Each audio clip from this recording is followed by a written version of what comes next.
जी, अस्सलाम वालेकुम to all my friends. कैसे हैं आप? सब ठीक ठाक हैं? आज की वीडियो का टॉपिक जो है, आज हम जो है अपना न्यू टॉपिक यानी कि न्यू सब्जेक्ट जो है हम शुरू करने जा रहे हैं, जिसका नाम है CS609 और इसका नाम है सिस्टम प्रोग्रामिंग। ठीक है, और ये जो है न्यू टॉपिक वाइज इसमें जो है सारे कोर्सेज़ हैं और ये सारी रीडिंग जो है ना ये आपने करनी है। मैं यहाँ से जो है आपके लिए मैंने आसान अल्फाज में जो है मैंने ये बनाया है अपना वर्ड की फ़ाइल। ठीक है, इसमें जितने भी हमारे पास एमसीक्यूज़ होंगे इंपॉर्टेंट वो भी मैंने नीचे लिख दिए हैं। तो यहाँ से हमारे पास जो है ना वीक 1, ठीक है, वीकली वाइज जो है ये वीडियोस आएंगी मेरी, तो ये आपने लाजमी इनको वॉच करना है और फिर आपकी अच्छी से अच्छी जो है ये तैयारी हो जाएगी। ठीक है, सिस्टम प्रोग्रामिंग CS609 है। ठीक है, वीक 1।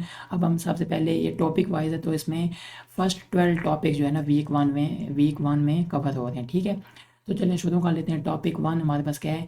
Windows operating system. ठीक है, तो यहाँ पे मैंने जितना भी चीज़ें लिखी हैं यानी कि आसान अल्फाज में सारी लिखी हैं। ठीक है, तो आपने रीडिंग वहाँ से करनी है और यहाँ से आपने सिर्फ बात समझनी है कि क्या इसमें हो रहा है। ठीक है, तो चलें यहाँ से हम शुरू कर लेते हैं और ये पूरे जो है हमारे पास पूरा सब्जेक्ट जो है इसमें कवर होगा और ये आपने सारी वीडियोज़ जो है फिर देखनी है।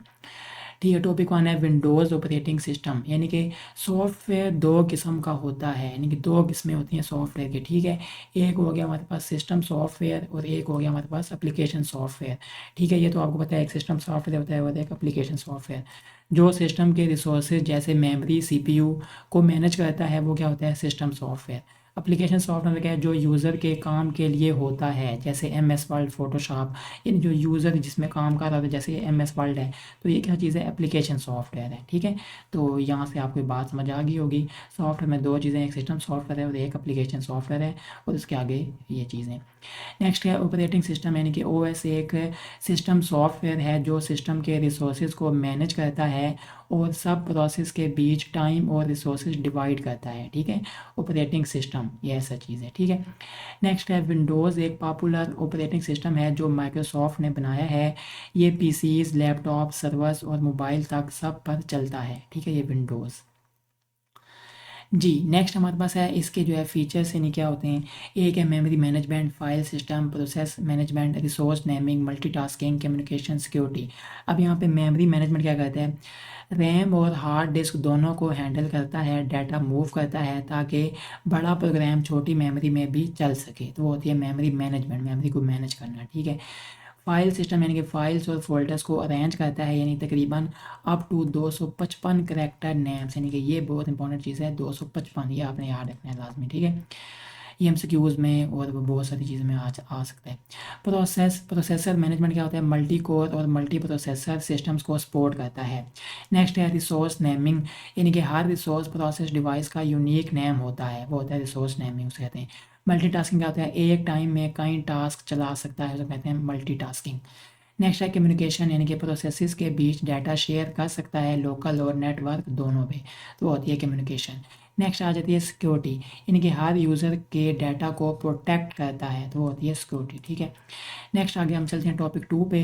टॉपिक 2 में हमारे पास है विंडोज़ इवोल्यूशन, यानी कि माइक्रोसॉफ्ट ने टाइम के साथ विंडोज़ के नए वेरिएंट बनाए।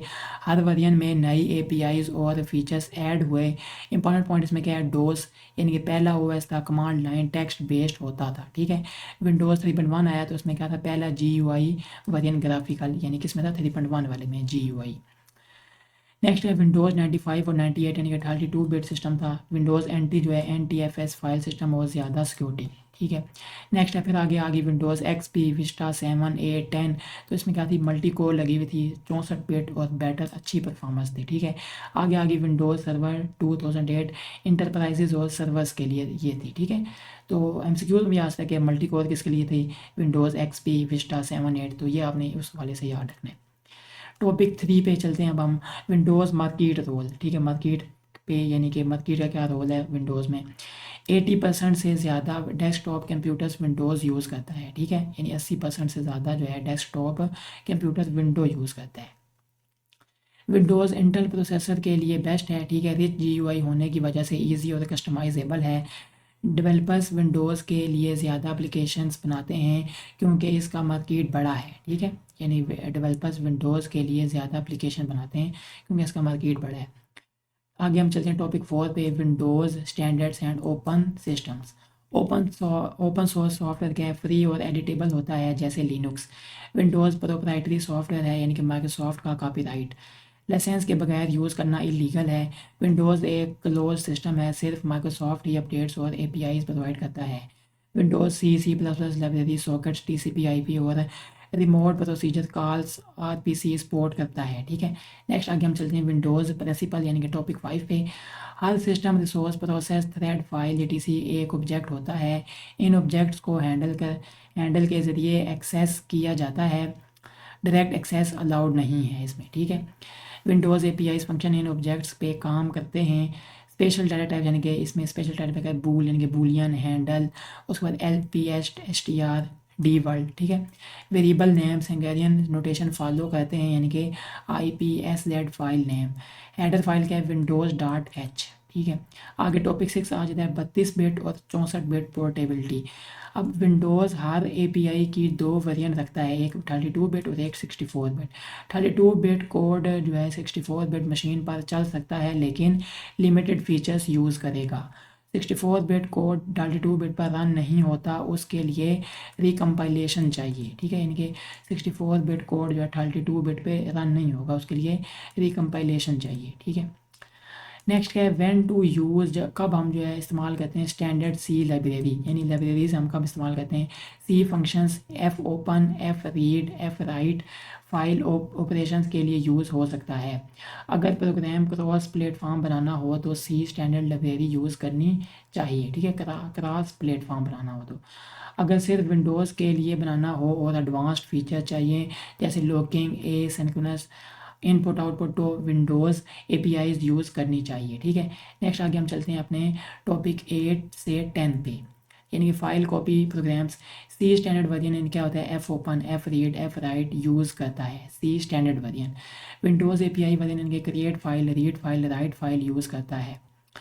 विंडोज़ कन्वीनियंस फंक्शन यानी कि एक single function copy file use होता है जो सब स्टेप्स को कंबाइन करता है। कौन सा फंक्शन है कि कॉपी फाइल, वो क्या कहते हैं सब स्टेप्स को कंबाइन कर देता है कॉपी फाइल। नेक्स्ट क्या है फाइल सिस्टम्स यानी कि एन टी एफ एस क्या है, security encryption compression huge files. F A T 12, F A T 16, F A T 32 ये क्या है हमारे पुराने वर्जन थे सारे, ये तीनों क्या हैं पुराने वर्जन है।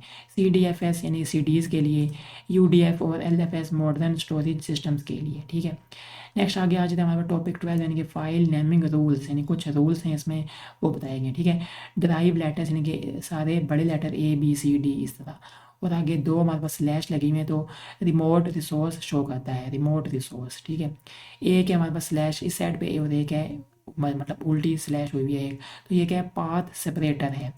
स्पेशल सिंबल्स यानी कि मोड, कोमे, कोलन, स्लैश अलाउड नहीं, ये इसमें अलाउड नहीं होती। ठीक है, ये वाली special symbols. Case insensitive names है। ठीक है, मैक्सिमम जो है नेम लेंथ 255 करेक्टर की है, वो ऊपर हमने पढ़ा था।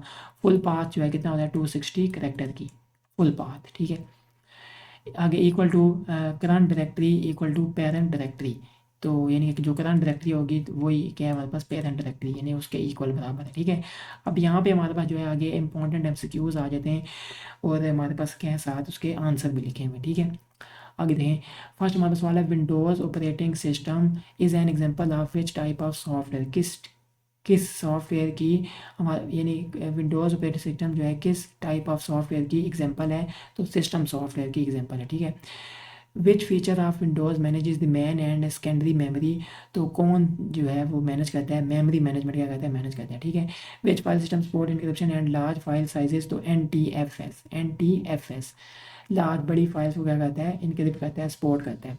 What type of interface does Windows provide for easy use, तो graphical user interface. In Windows, resources like files and processes are treated as what? Objects. Which was Microsoft's first GUI-based operating system, तो Windows 3.1. Which Windows version introduced NTFS file system, तो Windows NT. What is the main purpose of Windows APIs? To access and manipulate system objects. कौन सी notation थी, तो हंगारियन notation थी, ये ऊपर हमने यानी सबक में पढ़ा था। What is the main difference between 32 bit और 64 बिट में क्या फ़र्क है, 64 बिट जो है कैन हैंडल करता है larger memory and disc space. ठीक है, और 32 स्मॉल वाला हो जाएगा स्मॉल मेमोरी। कौन सा फंक्शन जो है सी स्टैंडर्ड लाइब्रेरी में इस्तेमाल होता है? ओपन अ फाइल, फाइल को ओपन करने के लिए तो एफ ओपन, ठीक है। Which Windows API function is use to create और ओपन अ फाइल, यानी क्रिएट करना है या ओपन करना है तो क्रिएट फाइल का हम यानी कि वो इस्तेमाल करेंगे फंक्शन, ठीक है। नेक्स्ट है which convenience function in Windows is use to copy files, तो कॉपी फाइल यानी फाइल को अगर कॉपी करना है तो कॉपी फाइल फंक्शन जो है हम इस्तेमाल करेंगे। The file system that provides fault tolerance and compression is called, कहते हैं N T F S, N T F S. Maximum length कितनी होती है? 255, अभी हमने ऊपर भी पढ़ा था। What does double dot, double dot का मतलब क्या है? पेरेंट डायरेक्टरी, ठीक है। डबल डॉट का मतलब क्या है? Parent directory. Windows operating system is a dash software of Microsoft, तो proprietary software of Microsoft. Which component of Windows provides inter process communication, तो सिंक्रोनाइजेशन और communication constructs. What is the header file that includes all Windows APIs and data types? तो windows.h। A 64-bit program can run on which type of system? 64 पे ही चलेगा, ठीक है। ऊपर भी अभी हमने पढ़ा था कि 64 वाला 64 पे ही चलेगा, 32 पे नहीं चल सकता, ठीक है। अगर चलेगा तो फिर आगे एक थी रिकम्पाइलेशन कुछ करना पड़ेगा इसका, ठीक है। तो ये 20 जो है इसमें सवालात भी जो है मैंने कवर कर दिए, ठीक है। तो उम्मीद है ये लेक्चर आपको अच्छा लगा होगा, ये वीक 1। तो आपने मुझे कमेंट करके लाजमी बताना है कि वीडियो आपको कैसी लगी है। अगर वीडियो अच्छी लगी हो तो लाजमी वीडियो को लाइक भी करें, चैनल पे अगर आप नहीं हो तो लाजमी सब्सक्राइब कर दें। तो नेक्स्ट वीडियो में हम आपके साथ मिलेंगे। अस्सलाम वालेकुम रहमतुल्लाहि व बरकातहू।